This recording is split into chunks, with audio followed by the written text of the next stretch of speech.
Hello everyone, मैं ममतेश गुप्ता। आज देखेंगे सी टेट का प्रीवियस पेपर जो हुआ था 12 जनवरी 2022 को।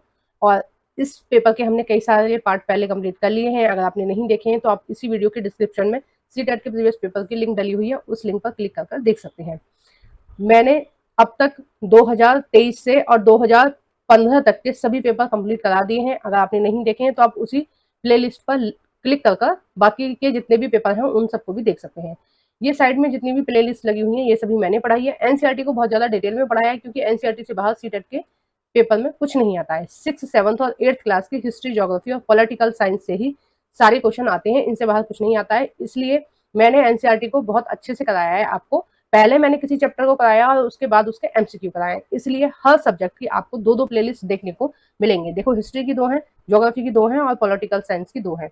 और नीचे आपको सीटेट की भी प्लेलिस्ट देखने को मिल रही है। ठीक है, तो ये सभी प्लेलिस्ट आपको मेरे चैनल पर मिल जाएंगी। उसके लिए आपको मेरे चैनल को सब्सक्राइब करना पड़ेगा। सब्सक्राइब करके प्लेलिस्ट वाले ऑप्शन में क्लिक करके आप सारी प्लेलिस्ट को देख सकते हैं। आइए शुरू करते हैं। देखिए, हमने 60 तक पिछले पार्ट में कंप्लीट करे थे, आज हम देखेंगे 61 से। क्वेश्चन नंबर 61, भारत द्वारा निम्नलिखित में से कौन सी सरकार की व्यवस्था को चुना गया है? यानी कि भारत में जो सरकार चल रही है वर्तमान में, उसकी वो किस तरह की सरकार है। देखो, ये भी आपका 8th क्लास की पॉलिटिकल साइंस एनसीईआरटी से आया है, चैप्टर नंबर 3 से। चैप्टर का नाम है संसद। ठीक है, उस चैप्टर से आया है।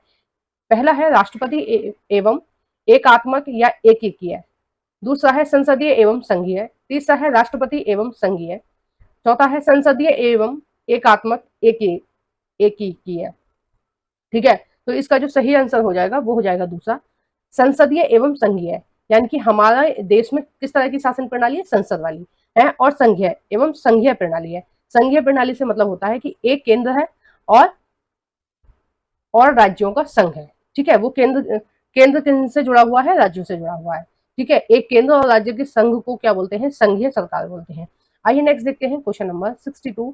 निम्नलिखित कथनों में से कौन सा कथन ग्रामीण भारत में जीवन के बारे में सही है? देखो, ये आया है आपका 6th क्लास की एनसीईआरटी से, चैप्टर नंबर 7 से आया है, ग्रामीण क्षेत्र में आजीविका, ये चैप्टर का नाम है। ठीक है, आइए देखते हैं ऑप्शन की कौन सा सही है। ए है, भारत में कुल किसानों में लगभग हर 5 में से 4 बड़े किसान हैं। देखो, इसका उल्टा है। हमारे जो देश है उसमें बड़े किसान ना के बराबर है। ज्यादातर किसान आपको कैसे मिलेंगे? 4 बीघे, 5 बीघे, इतनी ही जमीन होती है उनके पास। 3 बीघे, 10 बीघे, तो मैं तो बहुत कम किसान आते हैं जिनके पास 10-10 बीघे जमीन होती है। ठीक है, ज्यादातर किसानों के पास कम जमीन होती है और पूरे गांव में एक आध कोई किसान ऐसा मिलेगा जिसके पास 30-40 बीघे जमीन होगी। ठीक है, बी है आपका, भारत में किसानों को जब अपेक्षित पैदावार नहीं मिलती तब वे कर्ज के जाल में फंस जाते हैं।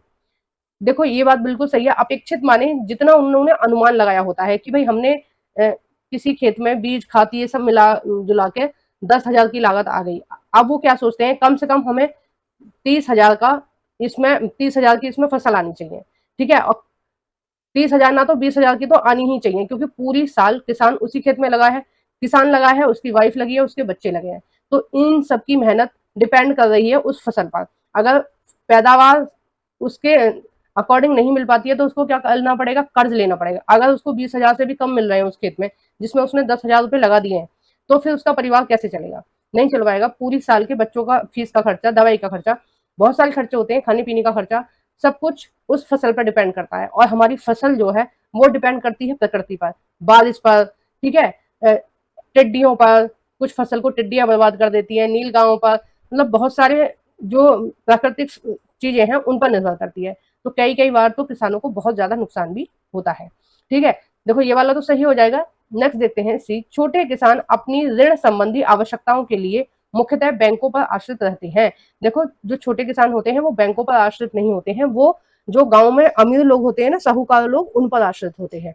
और वो लोग उनको मनमानी ढंग से ऋण देते हैं, ब्याज, और उनसे मनमानी ढंग से ब्याज लेते हैं। ठीक है, बहुत ज्यादा ब्याज लेते हैं। बैंकों के अकॉर्डिंग तो 10 गुना ज्यादा उनसे किसानों से ब्याज लेते हैं। क्योंकि किसानों को क्या चाहिए? जैसे आज उनका बच्चा बीमार हो गया, अब उन्हें 1,000 रुपए की जरूरत है, 2,000 की जरूरत है, तो बैंक लोन देने में काफी टाइम लगा लेता है। ठीक है, कई बार महीने लग जाते हैं ऋण लेने में, जब तक तो उसका बच्चे का क्या हो जाएगा। ठीक है, तो उसको पैसे चाहिए आज, तो आज कौन देगा? आज देगा साहूकार, जो गांव का साहूकार है वो देगा, या गांव के जो अमीर व्यक्ति हैं वो देंगे। तो उसके लिए क्या करना पड़ता है? उसे छोटे छोटे ऋण के लिए अमीर लोगों पर निर्भर रहना पड़ता है, और जिनका वो जो अमीर लोग होते हैं किसानों को बहुत ज्यादा फायदा उठाते हैं, बहुत ज्यादा ऊंची दरों पर ब्याज देते हैं। ठीक है, नेक्स्ट है क्वेश्चन नंबर 63। पर निम्नलिखित कथनों को पढ़िए और सही कथन का चयन कीजिए। ए है, भारत में 60% परिवार खेतीहर मजदूरों के रूप में काम कर रहे हैं।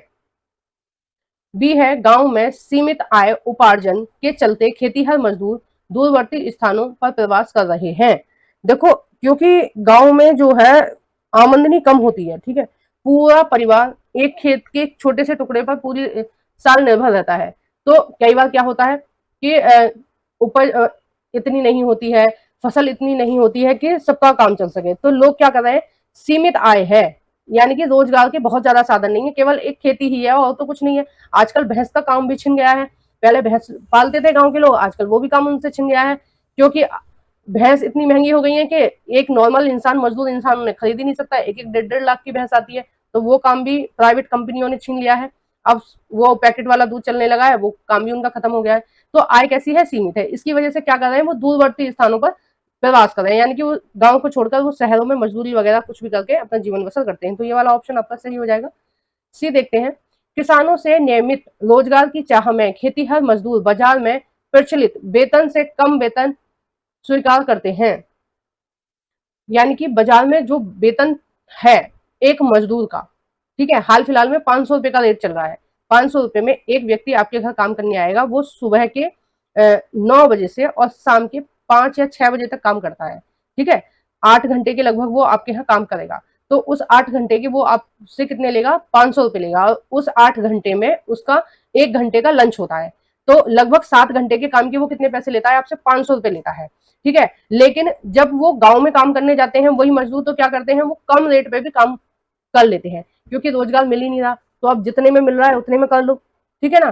तो ये समस्या उनके साथ रहती है। देखो, ऑप्शन ए क्यों गलत है? क्योंकि अब जो परिवार है वो कृषि पर बहुत कम निर्भर है। ये जो आंकड़े हैं हमारे, ये हमारे आजादी के बाद के आंकड़े हैं। तब ज्यादातर परिवार किस पर निर्भर थे? कृषि पर निर्भर थे। लेकिन आज के समय में ज्यादातर परिवार किस पर निर्भर है? नौकरी पर निर्भर है। ठीक है, अलग अलग कंपनियों में, फैक्ट्रियों में, इस तरह की नौकरियों में, अलग अलग तरह की नौकरियों में संलग्न है।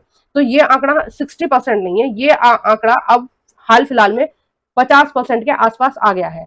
और अगर ठीक से गणना की जाए तो मुझे लग रहा है 30-40% भी मुश्किल से लोग ऐसे हैं जो कृषि पर निर्भर है। ज्यादातर लोग काम करना चाहते हैं, जिनके घर में कृषि है वो भी क्या करते हैं? पार्ट टाइम जॉब कोई कुछ ना कुछ रखते हैं। ठीक है, तो इसका जो सही आंसर हो जाएगा वो बी और सी हो जाएगा। और देखो, पूरी तरह से कृषि पर निर्भर रहना भी नहीं चाहिए, क्योंकि अगर तुम पूरी तरह से कृषि पर निर्भर रहोगे और कृषि में कुछ नहीं हुआ तो आपका पूरा साल बर्बाद हो जाएगा और आप कर्ज में दब जाएंगे। फिर नेक्स्ट ईयर के लिए कर्ज आपको ब्याज देना पड़ेगा। इससे अच्छा है कि आप मजदूरी भी करते रहिए बाहर, अपनी खेती भी करते रहिए, या आप जो भी जिस भी काम में सक्षम है वो काम भी करते रहिए, ताकि आपके बच्चे प्रॉपर पढ़ सकें और इस गरीबी से आपके बच्चे बाहर निकल सकें। यही एक तरीका है और कोई तरीका नहीं है। क्वेश्चन नंबर 64, किसी देश में प्रजातंत्र की मजबूती के लिए आवश्यक है? प्रजातंत्र की मजबूती के लिए क्या आवश्यक है? देखो, ये वाला जो क्वेश्चन आया है ये आया है 8th क्लास की पॉलिटिकल साइंस एनसीईआरटी में से, चैप्टर नंबर 1 से। ठीक है, और ये वाला जो आया था ये आया था आपका 6th क्लास की पॉलिटिकल साइंस एनसीईआरटी में से, चैप्टर नंबर 7 से आया था। इसके ऑप्शन देखते हैं कि प्रजातंत्र के लिए क्या चीज है जो आवश्यक है। ए है, नियमित रूप से चुनाव का आयोजन। बिल्कुल सही बात है। जैसे हमारे देश में क्या होता है, हर 5 साल में चुनाव होते हैं, ठीक है, अलग अलग पद के लिए। तो ये बहुत इंपॉर्टेंट है कि होने चाहिए चुनाव। अगर चुनाव नहीं होंगे तो लोकतंत्र क्या है? खतरे में आ जाएगा। यानी कि जो भी व्यक्ति बैठेगा वो अपनी मनमानी ढंग से काम करने लगेगा अगर चुनाव का डर नहीं होगा। नेताओं को चुनाव का डर होता है, इसलिए वो क्या करते हैं? ठीक से काम करते हैं, कि अगर हमने ठीक से काम नहीं किया तो अगले 5 साल में ये लोग हमें चेंज कर देंगे, फिर दूसरे किसी नेता को चुन लेंगे, है ना। तो चुनाव होना बहुत जरूरी है। अगर चुनाव नहीं होगा तो वो कैसे हो जाएंगे कि भाई अब तो हमें कोई डर है नहीं, जनता हमारा कुछ बिगाड़ नहीं सकती, तो हमारा जैसा मन करेगा हम वैसे चलाएंगे। तो चुनाव के डर से नेता क्या करते हैं? सही काम करते हैं, ताकि जनता के पास जब वो वोट मांगने के लिए जाए तो उनके पास मुद्दे हों कि भाई हमने तुम्हारा विकास करा है इसलिए आप हमें वोट दो, या फिर हमें इस बार वोट दे दो, अगली बार हम बहुत अच्छा काम करेंगे। ठीक है, तो विकास के लिए वोट होती है। बी है, निर्णय प्रक्रिया में जनता की भागीदारी। नेक्स्ट है आपका, देखो ये तो इससे रिलेटेड हो गया ना कि जो जनता है वो चुनकर भेज रही है, तो एक तरह से क्या हो गया, जनता की भागीदारी हो जाती है आपके निर्णय लेने में। ठीक है, इनडायरेक्टली वो क्या कर रही है, अपनी भागीदारी कर रही है, कोई भी डिसीजन लिया जा रहा है उसके लिए, क्योंकि वो पहले किसी नेता को चुन रही है, वो अप्रत्यक्ष रूप से जनता का इंटरफेयर रहता है कि सरकार किस तरह के कानून बना रही है। ठीक है, क्योंकि चुन के तो जनता ही भेज रही है ना, अगर कोई ठीक गलत तरीके से काम करेगा तो जनता उसको हटा देगी फिर। सी है जागरूक जनमत, तो ये भी सही है कि जो जनता है, जो उस देश की प्रजा है, वो कैसी होनी चाहिए, जागरूक होनी चाहिए, तभी तो उसको समझ आएगा कि किस नेता को हमें चुनना है और किस नेता को नहीं चुनना है, कौन नेता हमारे लिए अच्छा काम कर सकता है। डी है समर्पित नौकर शाही, यानी कि अगर समर्पित नौकर शाही का मतलब है कि सब कुछ नौकर शाह के हाथ में है, यानी कि जो भी सरकारी पद पर लोग हैं वो अपने हिसाब से अपने तरीके से सरकार को चला रहे हैं। ठीक है, तो ये तो राजतंत्र का एक उदाहरण है। समर्पित नौकरशाही किसका उदाहरण है, राजतंत्र का। ठीक है, प्रजातंत्र का नहीं है, तो इसका जो सही आंसर हो जाएगा ए, बी और सी सही है। नेक्स्ट देखते हैं क्वेश्चन नंबर 65। एक पुस्तक में स्त्रियों के चित्र गृहिणियों एवं घरेलू सहायिकाओं यानी कि मेड के रूप में है तथा पुरुष के चित्र अभिनेताओं एवं पायलटों के रूप में है। इस तरह का चित्रण संभावनीय रूप से बढ़ावा देगा। देखिए क्या दिखाया जा रहा है कि महिलाओं को घर का काम करने वाली दिखाया जा रहा है, लेकिन पुरुषों को श्रेष्ठ पदों पर, अच्छे पदों पर दिखाया जा रहा है। तो ये चीज क्या हमें दिखाने की कोशिश कर रही है, पहला है जेंडर सशक्तिकरण को, दूसरा है जेंडर नाटकीयकरण को, तीसरा है जेंडर रूढ़िबद्ध धारणाएं बनाने को, चौथा है जेंडर समरूपता को।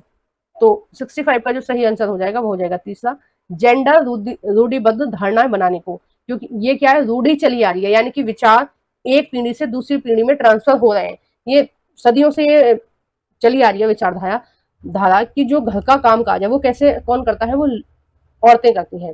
ठीक है, और घर में जो नौकरा काम के लिए रखी जाती है, मेड या सहायिका बोल सकते हैं हम, तो वो कौन होती हैं, वो हमेशा महिलाएं होती हैं, पुरुष नहीं होते हैं। है ना, पुरुष नहीं देखे होंगे आपने किसी के घर में झाड़ू पोछा करते हुए, ज्यादातर क्या होती है, महिलाएं होती हैं।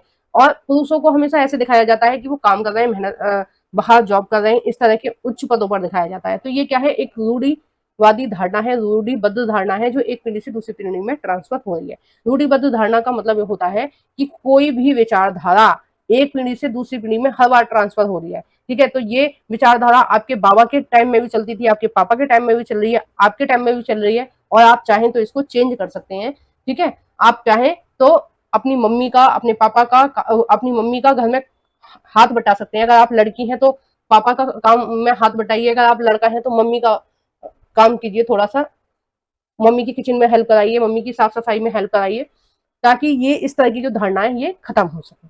ठीक है, और ये आया है आपका 6 क्लास की पॉलिटिकल साइंस एनसीईआरटी में से। ठीक है, और ये चैप्टर नंबर 2 से आया होगा। ठीक है, और ये 7th क्लास की एनसीईआरटी में भी दिया हुआ है, पॉलिटिकल साइंस एनसीईआरटी में, उसमें चैप्टर नंबर 4 में दिया हुआ है, 6 में भी दिया हुआ है, 7 में भी दिया हुआ है। तो ये बहुत इंपॉर्टेंट है। हर बार मैंने अब तक जितने भी प्रैक्टिस सेट कराए हैं, पेपर कराए हैं, प्रीवियस पेपर जितने भी कराए हैं, उन सभी प्रीवियस पेपर में ये वाला मुझे हमेशा देखने को मिलता है क्वेश्चन। रूढ़िबद्ध धारणा है और पूर्वाग्रह, ये दोनों एक ही चैप्टर में से है, 6 क्लास की political science NCERT chapter number 2। Question number 66, कथन है ए, सभी लोकतांत्रिक देशों से उम्मीद की जाती है कि उनके पास संविधान अवश्य हो। ठीक है, तो ये कथन हो जाएगा सही कि जो भी लोकतंत्र देश है उनसे क्या अपेक्षा की जा रही है कि भाई उनके पास अपना संविधान होना चाहिए। कारण है आर, यह आवश्यक नहीं है कि जिन देशों के पास अपने संविधान होते हैं वे सभी लोकतंत्र देश ही होंगे, यानी कि बहुत सारे देश ऐसे हैं जो लोकतंत्र नहीं है लेकिन उनके पास संविधान है। ठीक है, बहुत सारे देश अब भी ऐसे हैं, जैसे चीन है, आप उसको पूरी तरह से लोकतंत्र नहीं मान सकते लेकिन वहां भी संविधान चलता है। ठीक है, अफगानिस्तान में भी थोड़ा बहुत कुछ संविधान जैसा चलता है, कुछ रूल है उनके अपने शरिया के रूल हैं वो चलते हैं। तो बहुत सारे देश ऐसे हैं जिनमें संविधान चलता है, जैसे अरब कंट्रीज है, उनमें राजा का चुनाव नहीं होता है कभी भी, राजा की सरकार 5 साल में नहीं जाती है, राजा पीढ़ी दर पीढ़ी चल रहा है उनके यहाँ, लेकिन उनके यहाँ भी संविधान है, जनता को, देश की जनता को कुछ अधिकार दिए गए हैं सरकार के द्वारा। ठीक है, तो नेक्स्ट है आर, आर भी इसका मतलब सही है, व्याख्या सही की है इन्होंने, और ए भी सही है। तो इसका जो सही आंसर हो जाएगा वो हो जाएगा पहला, ए और आर दोनों सही है, परंतु आर ए की सही व्याख्या करता है। आइए नेक्स्ट देखते हैं क्वेश्चन नंबर 67। भारत के संविधान द्वारा भारत का वर्णन करने के लिए कौन से शब्द का प्रयोग किया गया है? पहला है संघ, दूसरा है राज्यों का संघ, तीसरा है गणतंत्र, चौथा है भारतवर्ष। तो इसका जो सही आंसर हो जाएगा वो हो जाएगा दूसरा, राज्यों का संघ। ठीक है, अभी हमने ऊपर पढ़ा था ना, संघीय व्यवस्था है हमारे भारत में, एक केंद्र है और उसके राज्य हैं। ठीक है, और सब लोग सारे राज्य और केंद्र मिलजुल कर काम करते हैं हमारे देश में। तो हमारा देश कैसा है? राज्यों का संघ है। और ये चीज किसमें लिखी हुई है? ये संविधान में लिखी हुई है। ठीक है, नेक्स्ट देखते हैं क्वेश्चन नंबर 68। क्वेश्चन है, निष्पक्ष सुनवाई में न्यायाधीशों की क्या भूमिका होती है? निष्पक्ष यानी कि जो न्यायाधीश हैं वो जो उनको सबूतों और गवाहों के आधार पर सही लगता है वो अपना फैसला वैसा ही सुनाते हैं। वो किसी के दबाव में आकर, किसी पॉलिटिकल पार्टी या किसी पॉलिटिशियन के दबाव में आकर या किसी और अमीर व्यक्ति के दबाव में आकर अपना फैसला नहीं देते हैं। निष्पक्ष यानी कि किसी एक पार्टी का, किसी एक व्यक्ति का पक्ष नहीं लेंगे। वो जो भी निर्णय होगा वो निष्पक्ष भाव से सुनाएंगे, जो चीज सही होगी गवाहों और सबूतों के आधार पर। अब देखते हैं ये वाला जो आया है, ये आपका आया है 8th क्लास की पॉलिटिकल साइंस एनसीईआरटी से, चैप्टर नंबर 4 से, और चैप्टर है न्यायालय। ठीक है, चैप्टर का नाम न्यायालय है। ए है, न्यायाधीश प्रस्तुत प्रमाणों और कानूनों के अनुसार तय करते हैं कि आरोपी निर्दोष है। ठीक है, तो ये सही है, वो कानून के हिसाब से देखते हैं कि इसने अपराध किया है या नहीं किया है। बी है, न्यायाधीश निष्पक्ष भाव से और खुली अदालतों में मुकदमों का संचालन करते हैं। तो ये भी सही है, जो मैंने अभी आपको व्याख्या करके बताई थी ये दोनों उसी से संबंधित है। सी है, जिन मुकदमों में जनता का अंत विवेक हिल जाता है उन पर न्यायाधीश शीघ्र ही निर्णय सुनाते हैं। देखो, जो न्यायाधीश होते हैं वो कैसे होते हैं? निष्पक्ष, और अब जो सही प्रक्रिया होती है न्याय की उसके अकॉर्डिंग चलते हैं, बिल्कुल रूल के अकॉर्डिंग चलते हैं। ठीक है, उन्हें कोई मतलब नहीं है कि जनता का अंत विवेक किस तरह का है और किस तरह का नहीं है। वो क्या करते हैं, जो चीज कानून है, जो कानून में लिखा है उसके अकॉर्डिंग ही चलते हैं। नेक्स्ट देखते हैं क्वेश्चन नंबर 69। कथन है, ए शोषण से मुक्त के अधिकार का अर्थ है कि किसी को भी कम मेहनताने पर काम करने या बंधुआ मजदूर के तौर पर काम करने के लिए मजबूर नहीं किया जा सकता। ये बिल्कुल कथन जो है वो आपका सही है। ठीक है, अब देखिए कारण देते हैं। अधिकतर सामाजिक न्याय संबंधी कानूनों का जन्म भारतीय संविधान में दिए गए मौलिक अधिकारों से हुआ है। यानी कि जितने भी आगे नियम बनाए जा रहे हैं उनका जनक कौन है? हमारा संविधान है। जब भी कोई भी नया नियम बनाया जाता है तो संविधान में जो मूल अधिकार हैं उनको ध्यान में रखकर बनाया जाता है कि कहीं भी नए नियम से जो हमारे मौलिक अधिकार हैं उनको हनन ना हो। ठीक है, और इसी चीज की समीक्षा कौन करता है? हमारे देश का सर्वोच्च न्यायालय करता है कि जो नियम बनाए गए हैं वो कहीं भी मूल संविधान की जो संरचना है, मूल संविधान के जो मौलिक अधिकार है उनको प्रभावित ना करें। ठीक है, तो इसका ये वाला भी सही हो जाएगा कि जितने भी नियम है वो उनका जन्म कौन है? मौलिक अधिकार। तो ए और आर दोनों सही हैं और ए आर की सही व्याख्या करता है। ठीक है, अब देखिए मैंने ये इसका नहीं बताया आपको, बंधुआ मजदूर क्या होता है? बंधुआ मजदूर का मतलब है कि आप किसी व्यक्ति को अपने घर में रखें, ठीक है, और वो आपका 24 घंटे का नौकर हो। 24 घंटे का मतलब है कि वो अपने घर नहीं जाएगा रात को सोने के लिए, वो आपके घर में ही रहेगा परमानेंट, और आप उसको 24 घंटे कुछ भी काम करवा सकते हो। ठीक है, जैसे कुछ लोग क्या करते हैं, अपने बच्चों को पालने के लिए एक नौकर रख लेते हैं, तो वो एक तरह से क्या बोलेंगे, उसको बंधुआ मजदूर बोलेंगे कि आपने उसको बांध रखा है कि वो 24 घंटे आपका काम करेगा। रात को बच्चा सो रहा है, उठ रहा है, जग रहा है, वो सब कुछ देखेगा। ठीक है, उसी तरह से घर के काम के लिए भी कुछ लोग रखते हैं, कुछ लोग फैक्ट्रियों में भी इस तरह से मजदूर रखते हैं। तो इस तरह के मजदूर रखने पर बैन है पूरी तरह से। आप किसी भी व्यक्ति को पूरी 24 घंटे के लिए मजदूर बनाकर नहीं रख सकते हो हमेशा के लिए। ठीक है, तो इस पर हमारी भारत सरकार जो है वो बैन लगाती है, और किसी को भी मेहनताना उसके काम के अकॉर्डिंग देना पड़ेगा आपको, उससे उसके काम से कम नहीं दे सकते हो। जैसे 500 रुपये मजदूरी निर्धारित है तो आपको 500 ही देने पड़ेंगे। ऐसा नहीं है आपने पूरे दिन काम करवाया उसके बाद आपने 200 रुपये उसको दे दिए, तो ये नहीं चलेगा। अगर आपके खिलाफ FIR हुई तो आपको जेल भी जानी पड़ेगी और जुर्माना भी भरना पड़ेगा, ठीक है। और ये आया है आपका आपकी 8th क्लास की NCERT से, पॉलिटिकल साइंस NCERT से, चैप्टर नंबर 6 से, हाशियाकरण वाला चैप्टर है, उससे आया है, ठीक है। नेक्स्ट देखते हैं क्वेश्चन नंबर 70, भोपाल गैस त्रासदी। देखो ये लास्ट चैप्टर है पॉलिटिकल साइंस NCERT का, 8th क्लास की पॉलिटिकल साइंस NCERT का लास्ट चैप्टर है, उसमें दे रखा है भोपाल गैस त्रासदी के उदाहरण को लेकर की जाने वाली चर्चा में निम्नलिखित में से कौन से मुद्दे के स्थान पर की जाने वाली संभावनाएं हैं, यानी कि किस तरह के मुद्दों पर हम चर्चा कर सकते हैं भोपाल गैस त्रासदी के संबंध में, ठीक है। तो ये भोपाल में एक घटना हुई थी कि एक फैक्ट्री थी, उसमें आग लग गई थी, क्योंकि वहां पर जो कीटनाशक थे वो जितनी उनकी कैपेसिटी थी रखने की उससे कहीं ज्यादा उस पर रख दिए, उस फैक्ट्री में रखे थे। और इसमें जो गैस थी वो मिक गैस थी, जिसके रिसाव के वजह से रातों रात 20,000 लोग मारे गए, बहुत सारे लोग प्रभावित हुए। आज तक भी वहां के लोग अंधे हैं, ठीक है, बहुत सारी बीमारियों से ग्रस्त हैं, और उन लोगों को कोई भी मुआवजा नहीं मिला है इसके लिए। ये जो कंपनी थी ये अमेरिका की कंपनी थी, ठीक है। और हमारे देश में जब ये भोपाल गैस त्रासदी हुई, यानी कि भोपाल की ये घटना है, वहां पर क्या हुआ, ये गैस लीक कर गई थी। पहले भी 2-3 बार गैस लीक कर चुकी थी, और पहले भी कुछ जो मजदूर थे वो मर चुके थे, लेकिन ना तो सरकार का इस पर कोई ध्यान था और ना ही कंपनी का कोई ध्यान था, क्योंकि मजदूरों के लिए कोई नहीं बोलता है, हमेशा अमीर लोगों की सुनवाई होती है, मजदूरों से किसी को भी कोई मतलब नहीं होता है, उनके साथ क्या हो रहा है नहीं हो रहा है, वो मर रहे हैं जी रहे हैं, वो किस तरह से जी रहे हैं, कोई दिक्कत नहीं है, ठीक है, उनके बारे में कोई नहीं सोचता है। और इस गैस त्रासदी से न केवल उस फैक्ट्री के मजदूरों को नुकसान हुआ, बल्कि उस एरिया में जितने भी लोग रह रहे थे उन सभी के शरीर उस गैस से प्रभावित हुए, बहुत सारे लोग मर गए तत्कालीन, और बहुत सारे लोग अभी तक भी वहां पर अपाहिज है, ठीक है, कुछ सुन नहीं सकते हैं, कुछ देख नहीं सकते हैं, अनेक बीमारियां उनको हो गई हैं, और आज तक भी उनको कोई मुआवजा नहीं मिला है इसके लिए सरकार की तरफ से और ना ही उस कंपनी की तरफ से, ठीक है।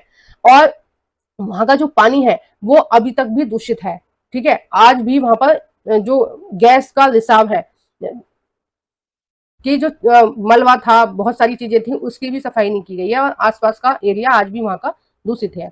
तो हम किस बात पर इस चीज से रिलेटेड चर्चा कर सकते हैं? पहला है निम्न स्तरीय सुरक्षा उपाय। तो देखो उपाय कैसे थे वहां पर, बिल्कुल निम्न स्तरीय थे, यानी कि ना तो जो मजदूर थे उनको ट्रेनिंग दी गई थी, ठीक है, ना अलार्म लगाया गया था कि अगर गैस रिसाव हो तो अलार्म बज जाए, कम से कम मजदूर भागकर अपनी जान बचा ले, ठीक है, या दूसरे कुछ कर लें। तो सुरक्षा कैसे थी? बिल्कुल निम्न स्तरीय थी। भी है कीटनाशकों का उत्पादन। ऐसे कीटनाशकों का उत्पादन किया जा रहा था जो जिन पर रोक है, या एक सीमित मात्रा में हम उनका उत्पादन कर सकते हैं, जबकि उस फैक्ट्री में कई गुना ज्यादा उत्पादन किया जा रहा था, उस टाइम पे बहुत ज्यादा स्टॉक उस कंपनी में था। सी है उद्योग में लागत में कटौती। तो ये नहीं, ये इसका मतलब इससे तो कोई संबंध नहीं है, इस पर हम क्यों चर्चा करेंगे? हमें चर्चा करनी है कि क्यों हुई ये गैस त्रासदी और इससे किस पक्ष को नुकसान हुआ, हमें इस पर चर्चा करनी चाहिए, ठीक है। डी है मजदूरों को मुआवजा। तो बिल्कुल सही बात है, देखो मुआवजा मिलना चाहिए, मैं भी इसके पक्षधर हूँ। मैंने जब ये चैप्टर पढ़ा तो मेरी आंखें कुछ समय के लिए नम हो गई। इतनी दर्दनाक घटना होने के बाद भी सरकार सोती रही, कंपनी सोती रही, यूएनओ सोता रहा। क्यों नहीं बात पहुंची यूएनओ तक कि भाई इतना बुरी घटना हो गई और किसकी वजह से? कंपनी की वजह से। क्यों नहीं सुनवाई हुई? तो मजदूरों को मुआवजा मिलना चाहिए, ठीक है, उनके माता पिता बच्चों के मर गए हैं, उन बच्चे अपाहिज हो गए हैं, तो उनको मुआवजा मिलना चाहिए, उनको रोजगार भी मिलना चाहिए, ठीक है, और उस एरिया की सफाई होनी चाहिए, या फिर उन लोगों को वहां से दूसरी जगह शिफ्ट करना चाहिए किसी सुरक्षित स्थान पर, ताकि उनकी आने वाली जो पीढ़ियां हैं वो सुरक्षित रह सकें और उनकी जो आने वाली पीढ़ियां हैं वो खराब ना हो। तो इस वीडियो को हम यही समाप्त कर रहे हैं। आगे वाले जो क्वेश्चन है हम नेक्स्ट पार्ट में कंप्लीट करेंगे। आपको मेरी वीडियो कैसी लगी है प्लीज कमेंट बॉक्स में बताइए। वीडियो थोड़ी सी लंबी हो गई है, उसके लिए मैं क्षमा चाहती हूँ। मैं कोशिश करती हूँ कि जल्द से जल्दी मैं क्वेश्चन को समझा दूं, लेकिन लग जाता है टाइम, पता नहीं क्यों लग जाता है। आप मुझे कमेंट बॉक्स में बताना कि आप इस चीज से सहमत हैं मेरे समझाने से या नहीं है। अगर आप नहीं है तो मैं क्वेश्चन और आंसर ही पढ़ूंगी, इतना ज्यादा डिटेल में किसी भी चीज में नहीं जाऊंगी। तो प्लीज आप मुझे सजेस्ट कीजिए कि मुझे क्या करना चाहिए। वीडियो को जरूर से लाइक कर देना। अगर आप मेरी वीडियो को पहली बार देख रहे हैं तो प्लीज मेरे चैनल को सब्सक्राइब कर देना, और जो भी फ्रेंड आपके सीटर की तैयारी कर रहे हैं उन सभी फ्रेंडों के साथ मेरी इस वीडियो को शेयर कर देना। Thank you for watching everyone.